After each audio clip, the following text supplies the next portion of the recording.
Well, hello. How you guys doing today? Today is Wednesday, January 27th. We do have a few birthdays.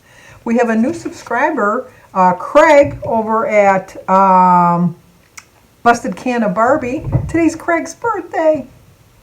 Happy birthday to you. Happy birthday to you. Happy birthday, dear Craig. Happy birthday to you. Cha-cha-cha. Well, I hope you have a great day. Today's a perfect day for me. I've been on track so far all day. I'm really proud of myself, but I'm glad you had your birthday. And Craig, welcome, welcome, welcome, welcome. It's also Brenda Skaggs' birthday. So Brenda, happy birthday to you. Happy birthday to you. Happy birthday, dear Brenda. Happy birthday to you. Cha-cha-cha. And I hope you both have great, great, great, great, great birthdays. Didn't do too much today. I did venture out to the grocery store. I'd like going and picking up my own stuff. I really should just do the curbside pickup, but I mask up and go in and stay my distance from everybody. And every time I go, there's always that one person that doesn't follow the rules, and they go up and down the aisles the wrong way, so you meet them every aisle. But this day and age, you can't say anything because you offend people too easily. So I just let it go and just keep my distance from them. But so I went there, and then where else did I go? That's it. That's it. Gas has really jumped up in the last couple days. So I'm glad I filled my tank up a couple of weeks ago. I do so little driving that I fill my tank up once a month. We always take Jim's truck everywhere we go, so he has to fill up at least once a week. But he works, and so he has to get out anyhow to get his gas. But it's a little cold today. I was going to venture out for a walk, and I stood at the end of my driveway, and I looked down, and I could see that, no, lazy neighborhoods, neighbors that I have that didn't shovel their snow. And the sad part is that every house that didn't have their snow shoveled, they have teenagers living in that house. It's like, I remember I had to get out there and shovel snow. That's how we made our extra money. We would take our shovels and we would go and shovel the snow, and we would make all kinds of money. Maybe we thought. Maybe we weren't getting paid that much, but we always thought we were making all kinds of money. And in the fall, we always took our rakes and raked leaves. Christmas time, we went Christmas caroling. I mean, we really used a lot of different methods to raise some money because, I did get an allowance, but not that much. Not enough for the lifestyle that I was accustomed to. And my mother even said, if you want a better lifestyle than the one your allowance provides, then you need to get your butt out there. She didn't say butt. You need to get your ass out there and earn some money. So my brothers had paper routes, but they didn't let girls have paper routes back then. And I did do babysitting, 50 cents an hour. I can only imagine how much it is now. The last time I heard it was like $5 an hour. I'm thinking, oh my gosh, I was born way too soon. Although 50 cents went a lot farther than it does today. But anyway. But we learned from a very early age, if you want something, you need to go and earn some money to get it. And my kids did the same thing. Christy had a paper route because back when she was a teenager, they just started letting girls have paper routes. Jimmy and Danny had a paper route. Jimmy barely made his bill every month or every week because he would go collecting when he needed some money for something. And he would just go collecting at all different days of the week. And then he'd have to come up with the bill money, and I'd say, you get out there. So he was like going ahead of time and things like that to get his money. He always paid his bill. I never had to give him, I never would have given, I probably would have given him the money. But I always told him I wouldn't give him the money, so he kind of knew that he had to at least keep some back for his bill. Which annoys me is because as soon as they changed it to adults doing the paper routes, then they paid them by check. I think that they should have done the same thing with the kids because so many kids got screwed. Danny had this one route that wasn't even close to our house. It was probably, well, by the time we'd come out of our subdivision to get to his paper route, it was a mile.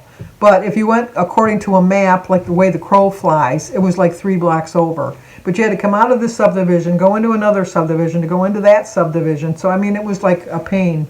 And he had this one house that they never would pay him. And they were like 6-8 weeks behind. And, and he'd always go there all different times of the day and night.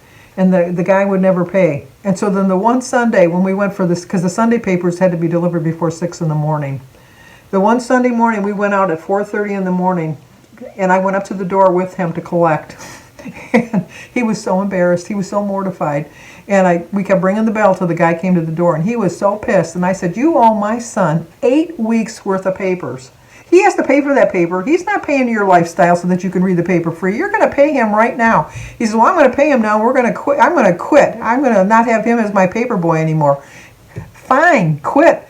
We're tired of carrying your load. We're tired of supporting you. Find somebody else that's willing to pay for your paper, because we're done. We're done paying for your paper. So he paid for the paper, and then we start walking away, and he says, where's my Sunday paper? I said, that starts a whole new week. If you want the paper today, you have to pay us an extra 75 cents. He says, well, I'm not paying you 75 cents for that paper. And I go, well, then I guess you're not getting a Sunday paper. And we walked away, and Danny says, now I lost a customer. I said, did you really lose a customer, Danny? You paid for that customer to have that paper for 2 months. Yeah, you're right. And you know what? He didn't really miss the little bit of money he made off of that. Well, he didn't make any money off that guy. He was paying for the guy's paper.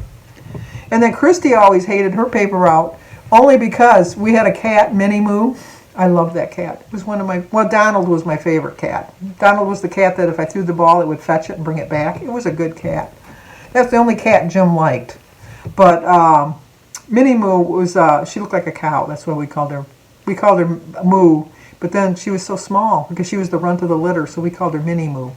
But anyway, that's how she got her name. I told you yesterday how my kids got their names. So now that's how our cat got his name, Minnie Moo.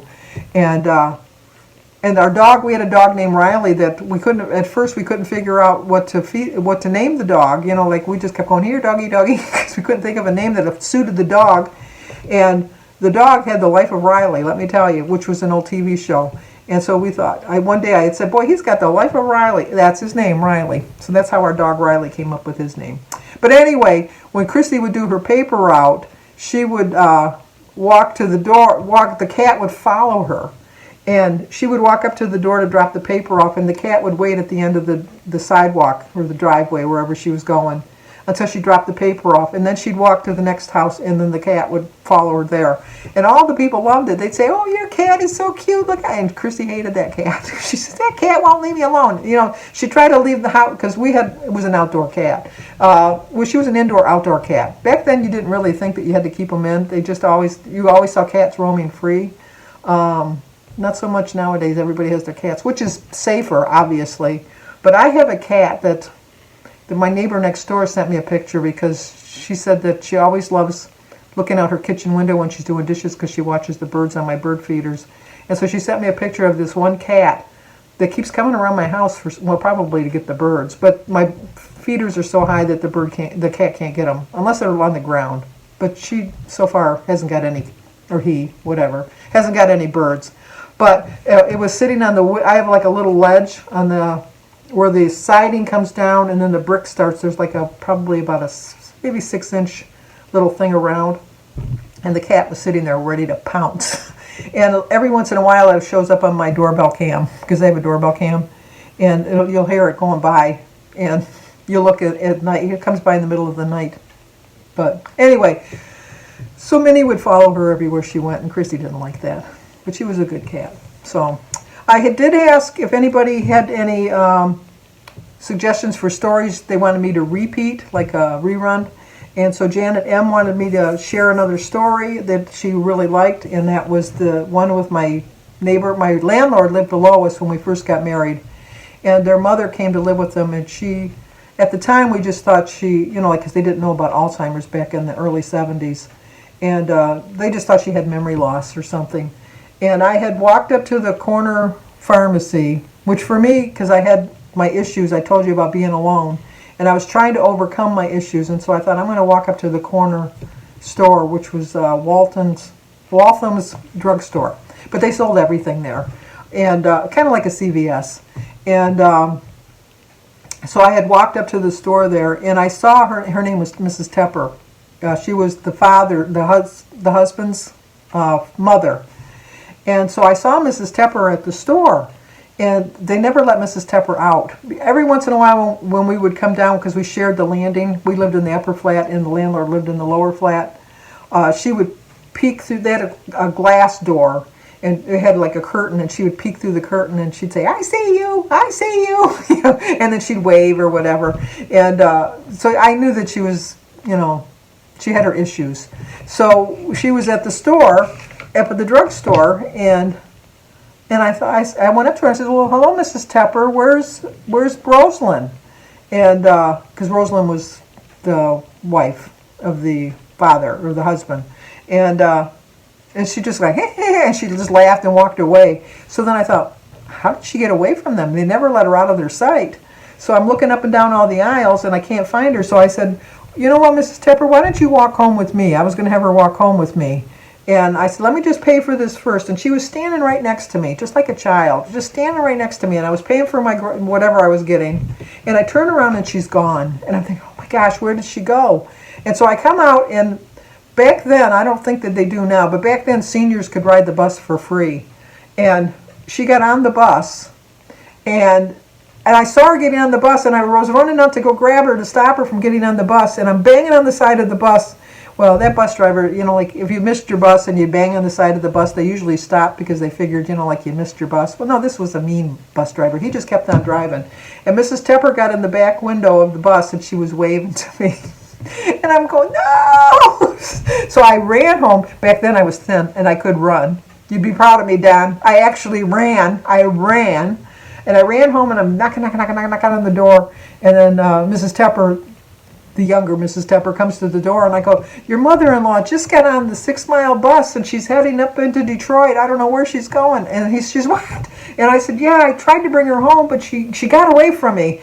And she says, no, you must be mistaken. She's in the bedroom taking a nap. And I go, oh, she might be taking a nap, but it's on the bus. And so she went and she looked. She says, oh, my gosh, she's gone. So she called her husband, and they got in the car, and then they went and found her. They followed the bus until they got to the end of the line. At least she never got off the bus. She stayed on the bus.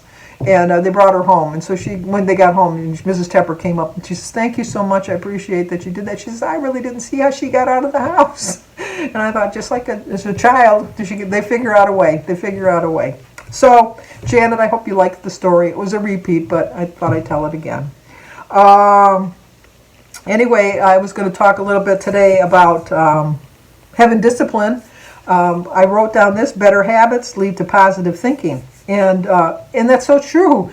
I think that a lot of times we think that we don't need to have, that our weight loss journey is not really a habit. It's just something that we do. And it's so true. I look back at things that I've been doing wrong in the last month. And one of the things I was doing wrong, which was a habit that I had, was after dinner, I always went and brushed my teeth and flossed. Because then I always figure afterwards, do I really want to go and eat something? Because then I'm going to have to go brush my teeth and floss again, because I floss every night faithfully. And I stopped doing that. I started just brushing my teeth and flossing just before I went to bed, which meant that after dinner I would snack. So that is a habit, which was a good habit to have, that I kind of lost the discipline of following that habit. And it led me astray. It really did. Another habit that I had was going for my walk every morning. Now, I really can't control the fact that the weather is so bad. Like I said, it's not the cold that bothers me, because I love walking in the cold. The colder, the better. I really love it, because I think I burn more calories because you're trying to keep your body warm, although I dress very warmly anyhow.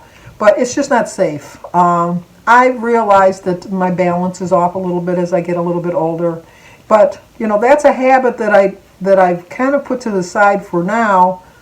But that doesn't mean I can't do a walking video. As much as I don't like doing a walking video, I need to get some movement going, because I think one of the reasons I'm not walking to lose weight, but I think that when I'm walking, I'm maintaining my muscle, because as you get older, you lose your muscle mass a little bit.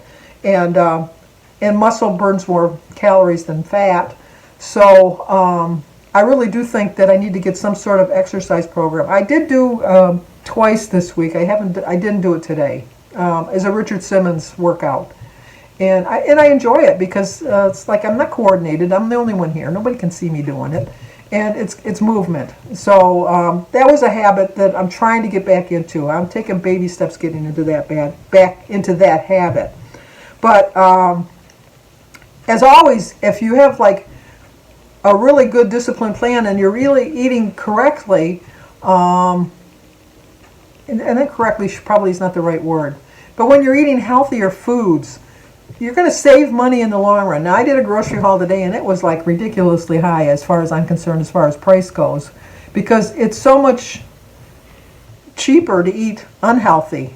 You know, like you could get a bag of the Cheetos were on sale. And it was like a sign for me, because when I was going through the Kroger ad before I went shopping, I saw that the big bag of Cheetos that are regularly $3.99 were on sale for, I think it was $1.59. And I thought, I think I'm going to get me some Cheetos. And then when I got to the store, I thought, no, you're doing really well. You're not going to get some Cheetos. Wouldn't you know, the first 5 carts of people that went by me had those damn Cheetos in their basket. I'm very proud of myself because I did not buy any Cheetos. I went over to the fruit section and got my berries, because you know I love my berries. And I thought, I am not getting the Cheetos. And I didn't. So even though it would have been cheaper, I bought 5 apples that cost the same amount of money as that bag of Cheetos. And I love apples, but I love Cheetos more. I really do love Cheetos more than an apple. But I realized that the apple was better for me as far as, if I'm healthier, then I'm going to spend less money on medications. I'm going to spend less money on going to the doctors. So I have to balance it out that way, and that's what I do. And you have to always remember that your success is always going to depend on your habits. It really is. And my cousin Lynn, I wanted to share this. My cousin Lynn sent me this quote because she knows I love quotes. It said, "You are successful the moment you start moving toward a worthwhile goal." And that was by Chester Carlson. And that's what I've always said. I don't find anybody, when they say, oh, I'm not the least bit successful at this weight loss plan. I start every day, and by the end of the day, I've blown it. I said this more than once. I think that you're still successful because you're still trying. You're not giving up. And a successful person realizes that, you know, like, you're not going to get it done right the first time you try. Anybody that says that they can do something the first time, every time, and they're right and they're perfect and they never had a problem with it, I don't trust that. I really don't, because I think that the reason that you do better is because you learn from your mistakes. And I've made quite a few mistakes. I really have. But you know what? I've learned from them. I just don't push them aside. I've learned. It's all aspects of my life I've learned. My biggest mistake is my money. My money. Well, my biggest mistake is letting myself get this heavy. That's my first biggest mistake. But my second mistake is my money issues. And I do better. Am I perfect? Oh, heck no. I almost said the bad word. Heck no, I am not perfect, and I am not good. And I have enough money to pay my bills. I really do. But I should have enough money to squirrel away a little bit more than I squirrel away. And let's be honest, I don't squirrel away money. I just don't. And that's because that's just, as my mother said, you got to live the lifestyle that you think you can afford. And so far I'm able to afford the lifestyle I'm choosing. And then my dad always said you can't take it with you. Although my dad left my mother lots of money, but he always said you can't take it with you. But let me see who this is. I'm back. That was my daughter, Christy. So anyway, discipline. That's what we need. Discipline and good habits. And once you have your discipline all set, which I think I have it this week, and good habits in place, or remind yourself of habits that you had that were leading you in the right direction, and get rid of the habits that you're developing that are leading you in the wrong direction, you'll do better. Before I ended, I wanted to tell you what I had to eat today. Yes, I can't be too long because this is getting to be a long thing today. I had a very high-calorie breakfast because I went shopping. Before I went shopping, I had an apple because I didn't want to go hungry. But by the time I got home, I was really hungry. And those Cheetos were just calling my name, but I didn't get them. But for breakfast, I had an egg, hard-boiled egg. I had my cup and a half of berries. I had my banana, my grapefruit. I had 2 slices of Aunt Millie's toast with 4 slices of bacon, and I had a tablespoon of strawberry preserves. So my breakfast came to 582 calories, but it was only 5 points. See, that's why a lot of people say on Weight Watchers, like, you know, you can be like within your points, but you can still be over calorie-wise. So you kind of got to watch both. Just because they're 0-point foods doesn't mean that they're 0 calories. You got to remember that. For lunch, I had my homemade chili. I had a really hard time figuring out how many calories that was. It was a cup and a half of chili, which I figured to be 4 points because 1 cup is just 2. And with the Weight Watcher math, I just figured it's just better to put it at 4 points. And I figured it at 300 calories because just about every ingredient I had in there was not that many calories. The main part of the calorie was the ground beef, which I don't even think I had 3 ounces of ground beef, to be honest with you, so I don't think. And then I put some of the shredded Velveeta cheese shreds on top for 2 points, 1/4 cup. And then I put a tablespoon of sour cream. So my lunch came to 9 points, and it was 360 calories. And for dinner, I had a sugar-free pudding for dessert. I had made 2 pieces of chicken yesterday. I did weigh them out afterwards. They came out to be 6 ounces. They were like 13 ounces before I cooked them, but then they were 6 ounces afterwards, so it did really kind of shrink a little bit. But I figured at 335 calories. I had the other half of my cucumber. I had a half of a tomato. I had my lemonade. Thank you, Joan, at Joan's Pointed Plate. She said she figures it's probably like between 3 and 5 points, depending on how big a glass I had. I figured it at 5 points because I had a 16-ounce glass of it. And then my dinner came to 418 calories. So my total calories for today were 1,360 and 16 points. So I was like 7 points under, which I'm still within my blue dot. So that's how I did today. Did another really good day today. Anxious to see how I'm going to do on my weigh-in on Friday. I hope to lose the 2.6 pounds that I gained last Friday, and hopefully the 3 pounds will disappear too, or as my nephew Steve goes, disappear.